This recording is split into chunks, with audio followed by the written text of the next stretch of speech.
Welcome back once more to KTN Prime. Now, in business tonight, just days after the 2.7 trillion shilling national budget was tabled in Parliament by Treasury Cabinet Secretary Ukur Yatani, small businesses have questioned the viability of a proposal to introduce a digital tax of 1.5% for online-run businesses, arguing it would stifle the growth of businesses. Safaricom CEO Peter Ndegwa holds the view that the government ought to handle this matter carefully or risk losing out on key revenue from SMEs. I think the Minister of the CS Treasury will have had a difficult time balancing the budget, given COVID has brought significant responsibility on the government to support the economy during this period. So I wouldn't envy his position. So I would say it is important that we continue to support the country from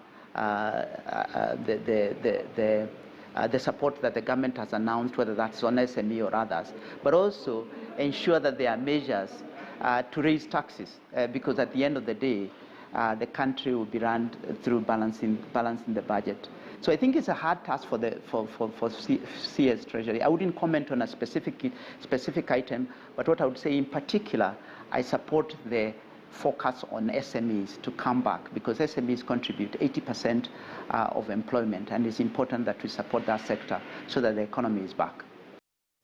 Meanwhile, Transport Cabinet Secretary James Macharia says local air travel will resume immediately after the cessation of movement from Nairobi metropolitan area and Mombasa County is lifted. President Uhuru Kenyatta directed the Ministry of Transport to come up with modalities of ensuring resumption of local flights. CS Macharia was inspecting construction of roads in Kajiado County, says the challenge in opening the airspace has been how to navigate the order of cessation of movement out of COVID-19 adversely affected counties. All the protocols which require to be developed. What is outstanding is only one issue, and that issue is the two major destinations for local travel are actually at a lockdown, and that is Mombasa and Nairobi.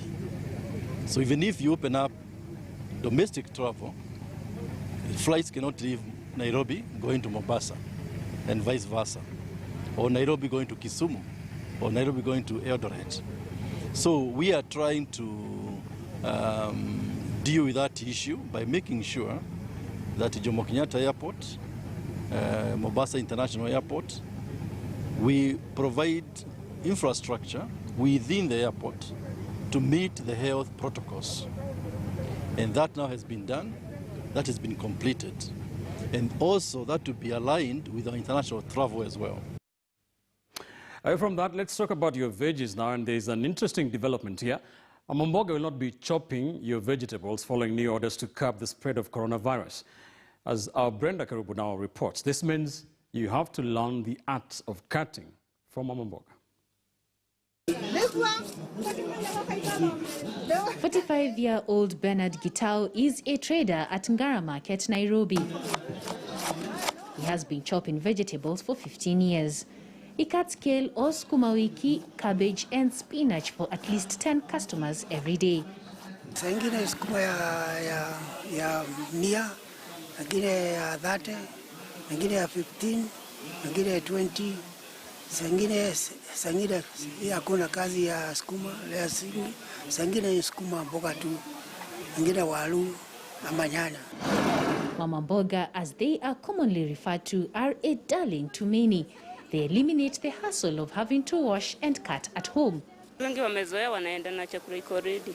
Wengine wanasema ni mabachara, wajui kukata boga, nitakwenda tu na kuanza kupika. The new guidelines for business operations indicate mama mbogas will now be required to clean and disinfect their stalls. They will also be required to sell vegetables without chopping them to avoid contamination. Tabidi tununue visu, tujikatie nyumbani. Juu tunasikia hata Mutaikagu akiongea anasema tujikinge, tufae mask, tujikatie hizi vitu kama hizi to afford ile closeness. Kitolewa bado kazi yao imepungua, na sisi wenye kujua hatujui kukata tutajua sasa kukata. Kwa hiyo haisi kuwa shida, hiyo si shida. Itategemea kama uko na vifaa wewe unajikatia. Kama hakuna utakatiwa tu juu hakuna namna. It is a directive that they have to comply with, both the traders and the customers, because of COVID-19. I'm Brenda Kiribo for KTN News in Nairobi. No more chopping, you know what to do. In banking tonight, Pan-African lender Stanbic Bank Kenya CEO Charles Mudiwa earlier today paid a courtesy call on his counterparts here at the Standard Group, Orlando Liomu, at the Standard Group headquarters. The two executives held talks on Kenya's response to the COVID-19 global pandemic and the role corporates can play in combating the spread of the disease. Liomu was accompanied by senior staff, including Commercial Director Irene Kimani and KTN News Managing Editor Ellen Wanjiro. Stanbic reaffirmed its commitment towards exploring partnerships between the two companies. And because we are all about putting Kenya on the map. Kenya's quest to combat illicit goods is far from being won if findings of a new baseline survey are anything to go by. A survey conducted by the Anti-Counterfeit Authority shows that 40% of fast-moving goods such as electronics and alcohol-based products are being heavily counterfeited. According to Dr. John Akoten, Deputy Director for Research, notes that this rising pattern continues to rob companies of revenue and is a threat towards sustainability of many business. What contributes to counterfeiting is the fact that unscrupulous business people will look at the products which are fast-moving.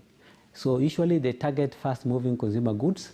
For example, if it is foodstuffs, issues about mobile phones, anything that is consumable and is actually being used by the consumers. Those are actually the goods that these unscrupulous business people would actually target. So any fast-moving consumer goods, those are actually the ones which are being targeted. We are really worried about the growth of illicit trade. And illicit trade creates a lot of challenges in terms of the impacts to the economy. You find that the economy is not able to grow very fast. It actually crowds out the genuine businesses. Businesses are not doing very well. Some of them actually are going down.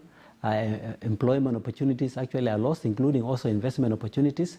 So if all of us come together to fight illicit trade, then we'll be able to ensure that the manufacturing companies are able to grow, create investment and also job opportunities, and therefore we'll be able to make our country free from illicit trade, and we'll be consuming goods which are safe for human consumption.